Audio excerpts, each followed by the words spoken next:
Here it is, new music from Damien Binder. His new album, Brightside, is out on Friday, and we find Damien at home in Perth, where he reveals why it's been 7 long years between records. They're very expensive, and when it's not your full-time job, it's sort of like, you put your heart and soul into it, and quite a lot of your money, and it kind of exhausts you. You do it all, and you try and play, and you put all this effort into it, and then you have to start again basically, and Right. you've also got to have something to say. Time has got to go by. You've got to have experiences. You've got to have something to talk about, and that was certainly the case with this one. I had songs, and I would write all the time, and I would play all the time. But when you finally get enough that you're happy with, and that's when you record. And circumstances, there's been a lot of changes over the last few years, as you would know. It's just time went by, and it was the right time. So here we are again, 5, 6, 7 years later, whatever. This new album. I'm like, I said, I so joke. The previous album was out in 2016. Yeah. I'm like Pink Floyd. I basically just. So when did this one start to formulate for you? When we moved, actually, it sort of set out a whole lot of a lot of creativity, and over the next few years, since 2018, 19, 20, things happened, and I realized that my priorities in life were things that I had to get right, and so I put music more towards the front of that, and everything else second or third. So it's about having a work-life balance, and I think when I was in Sydney, it was out of balance. I was in a very stressful full-time job, and I loved it, but I was a manager in this wine place, and I put everything, my heart and soul into it, because I really care about what I do, and it just took more out of me than it put into me, So I just realized, man, I'm not having the things that I really love at the front of my life. I'm putting them at the back. So I changed that around. So priorities was a big thing, and moving to Perth, moving to a new town. It does spark sometimes a lot of creativity and your optimism, and you're also reflecting back on your past life and so forth. So there's a lot of things looking forward, looking back, and with a new sort of creative impetus that I had, it sparked a whole bunch of songs. So Gotcha. Yeah. So the title of the album is Brightside. The opening track is called Brightside. It's also been released as a single. So tell me a little bit about the Brightside concept here and the song. On the bright side, make the waves on the bright side, little beneath the smile.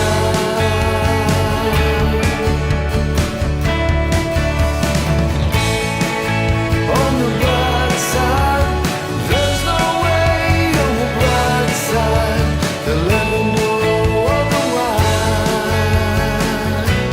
It's funny because the song's not particularly bright in terms of its subject matter. It's kind of dark, but right. The chorus goes into it's funny because the verse is in a sort of a E minorish kind of like dark, and the video kind of talks, it sort of speaks to that sort of dark road kind of that you're traveling.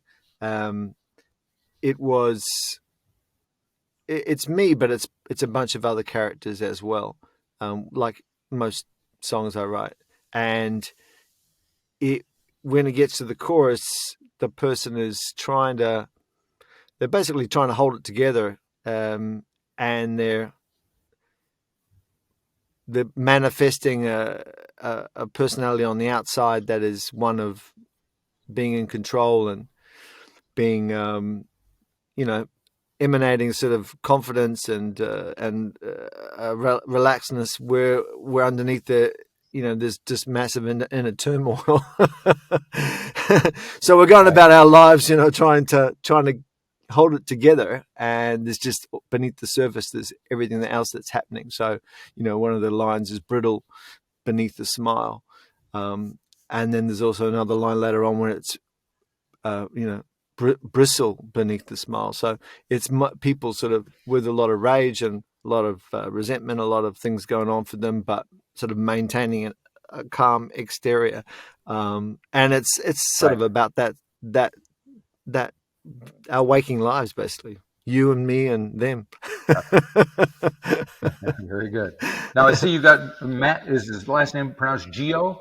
You got it, yeah. Yeah. So he's your producer. How do the two of you work together?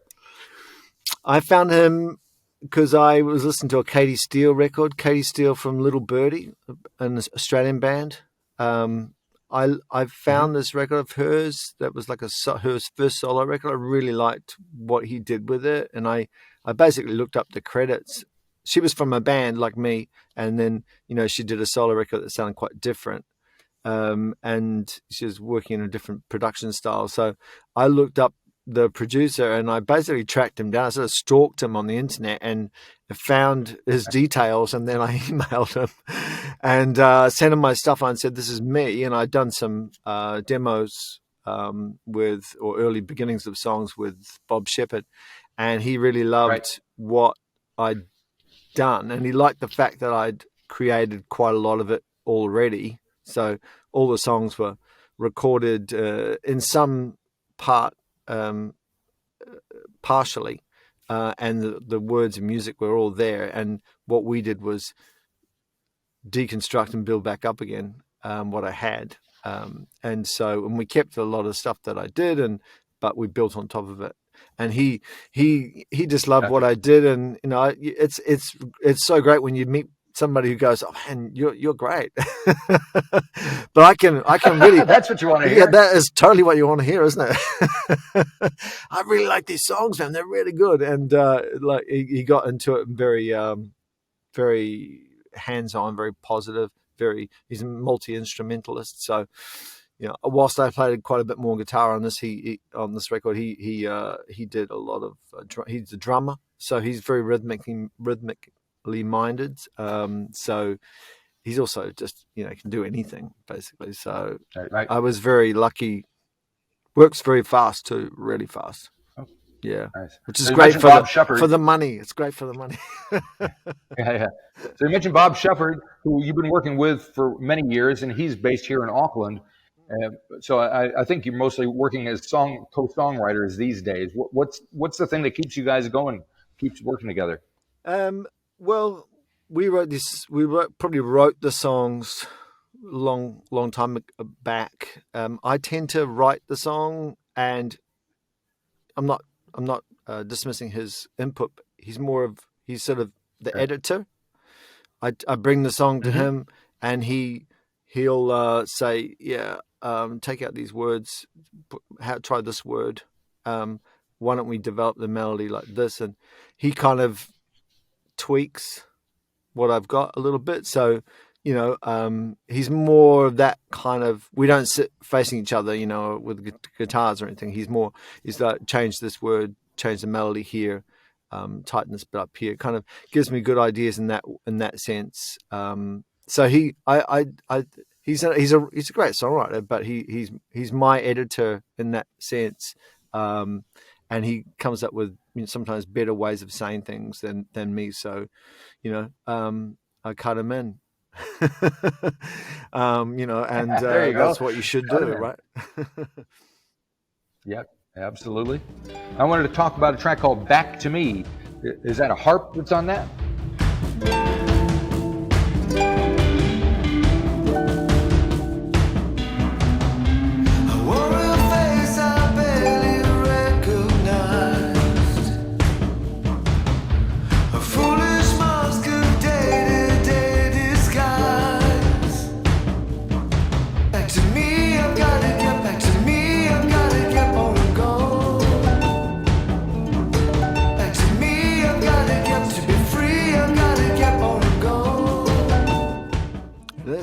Yeah, good, well spotted. Yeah, actually, someone else said, "Wow, there's a harp on this," and I'm like, "Yeah, that's right." And who's playing that? Matt's playing that. The thing is that that song was completely deconstructed from what it was. We just basically kept the vocal, and we built it back up again. And it's very loose and kind of open, and it's interesting sounding. I think someone said it sounded a bit like Radiohead or that band that the Radiohead guys came up with. I think they're called Adam something or other. Yeah. what are they called? Atomic. Someone wrote it down. I went, oh, okay. Atoms for Peace. Maybe that's it. Yeah, maybe that's it. Yeah. So it's basically I'm very open to trying new things and not sounding like I did before. So on this record, there's quite a lot of things that are, I think, right now, being my age and the time I've been around on the earth, I have hallmarks that are always going to be me. I have, ideas, Right. Ideas of harmony and melodic things that are always going to be me. So I can't really change that. But what I can do is I can try and change the landscape a bit that they sit in. And, my choices might be, I might go to certain things, but I'll try and work with someone who's going to disrupt that a little bit. And that's an example of, I think, where we disrupted things a bit and made it a bit interesting musically and rhythmically. Matt came up with the whole idea of the rhythm for that track with the drums and everything. So, Right. yeah, I mean, there's plenty of that on the record, I think, and there's some more straight ahead stuff. And have you got the whole record? I heard the whole record. Yes. Yeah, because there's another one on there, which is I forget the song sometimes. Start This Heart, and that Right. was Yes. that was a sort of a almost sort of jangly sort of Brit poppy kind of thing. It was sort of Larsy kind of, like the Lars or something, and then it was Yeah. and then we made that, and then I heard that Marlon Williams record. Marlon Williams. And Yep. I was like, well, maybe I can make it more about an acoustic sort of strum, but very rhythmic upstrokes and stuff. And we sort of went Right. that direction. Do you know what I mean? It's sort of, Yep. we really just deconstructed them from what they were and built them back up again. So yeah, it was a lot of fun. He's very, as I said, he's very quick, but he's also completely I've said this before, but he's like he's a surgeon, like he just gut the song. He sort of take off all the fat, rip it apart, and then sort of stitch it all back up together. Like he's very he's sensitive, but to a point. I come in sometimes and the song would be literally what I had would be on the floor, that would be gone. And Right. Oh my God. the bridge. So what kind of discussion do you have when that happens? There was a couple of moments that were pretty, I wouldn't say heated, but they were getting that way. And I said, what have you done with the bridge? Where is it? And he's like, oh no, we don't need that. And I was like, he goes, oh, you've already said it. You've already said it once. So you don't need to say it again. I was like, okay. Swallowing that is really hard sometimes as a songwriter, and you go, your favorite part potentially in the song is gone. Right. But then you go, you listen to it a bit more, and you live with it a bit more, and then you realize that you may be a bit precious and the song's better like this. And 99.9% of the time he was right, So that's the beauty of just staying open and, being receptive to ideas that aren't yours. Gotcha. Now, I was hoping that we could touch on, I know you mentioned the fact that you've been doing this for a long time. You have a bit of a history behind you. And part of that history was a band called Second Child that you played in the 80s and 90s here in Auckland and in New Zealand with Chris Vandergeer. So have you, and 90s nostalgia is rampant these days. Have you ever thought about getting the old band back together again? I know that you know me. I know you can't just disappear.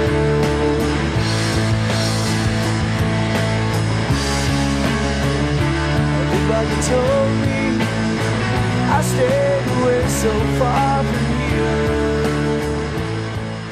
actually, it's funny you said that because Chris was in town a few months ago, and he was here for.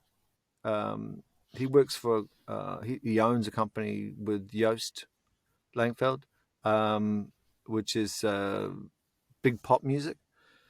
And do you know Big Pop Music? They basically have their own artist roster and stuff. They do a lot of different stuff. But they were here for a music conference. Yeah, I get emails from them. Yeah, cool. So anyway, he was here, and we had a chance to, he's in Perth, for crying out loud, and we had the chance to catch up. So we did a couple of times, and it was just brilliant because he's just such a lovely guy, and we've never stopped being friends. We just don't chat that much, and we did laugh about potentially getting the band back together, and if there was any reason to maybe reignite that. And we both really loved that record that we made, the one Slinky that we did, and there's so much in that time that we made together that sort of bonded us. We ended up being in the studio in the lab recording that when he was working there in downtime, like between when all the bands would leave about 6 and we would come in and work all through the night, and then we'd leave early in the morning before they came back for their sessions. And he was working there, and I think he wrote off loads of hours. And it was just the two of us, like, creating this record. I mean, there was the other guys in the band that did their bits, but we essentially were rewriting or writing the songs in the studio, like Mick and Keith, and but without that massive bill at the end. It was just a really formative time. And anyway, we chatted about that, and we always sort of try and stay in touch, but it's just such a big distance between New Zealand and Perth. So, but we would love to get something together. I think I'd love to work with them again at some point, but there might be if it was easy and fun, we'd do the Second Child thing, maybe. Who knows? But he said to me, he said, cool. Did you guys open for Nirvana once? Yeah, we did. What was that like? It was well, I think they just released Nevermind, and so they filled Logan Campbell Centre, which we played, which we used to call the Logan Concrete Centre, because it was just sounded so awful. Yes, indeed. It still hasn't changed a bit. Yeah. It's still beautiful. They were pretty tired at the end of their tour, I think, and kept to themselves. We went down pretty well, actually, and we're a bit punkier back at that stage. And we went down pretty well, and we did a bunch of really good supports, like Rollins Band. We did Jesus and Mary Chain. We did Fugazi. We had some good, we had some good spots. We had some good times, So, and we did a bunch. We did big Day Out and stuff like that, and it was great. It was a great time. To be in a band and 20. Excellent. So once this record is out, what are you going to do? Are you touring? Are you out there promoting it, or are you working on the next one? What's the plan?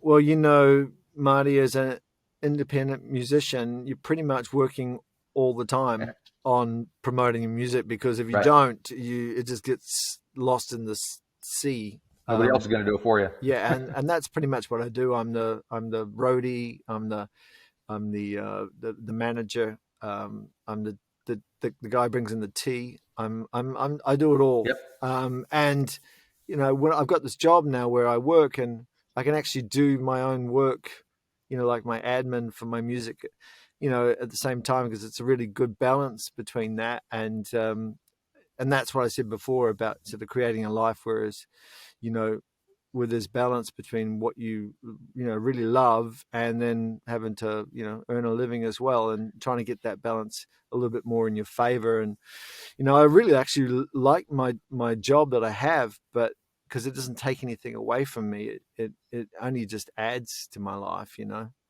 So I would love to do some. I'd love to do some touring. I've been playing quite a bit in Perth, because Perth is a great town for that's got its own music scene. It's very music orientated. I've been explaining this to people.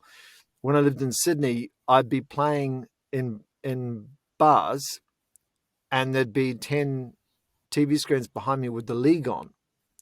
Do you know what I mean? Right. Yeah, So it wasn't what I call music orientated, right? People were there. Gotcha. They weren't there necessarily to see you. You were there, and the league was on as well. And there'd be pokies, like there'd be a pokies, bay, like just around the corner. So there's no pokies in WA. Never been, and league's not very popular here.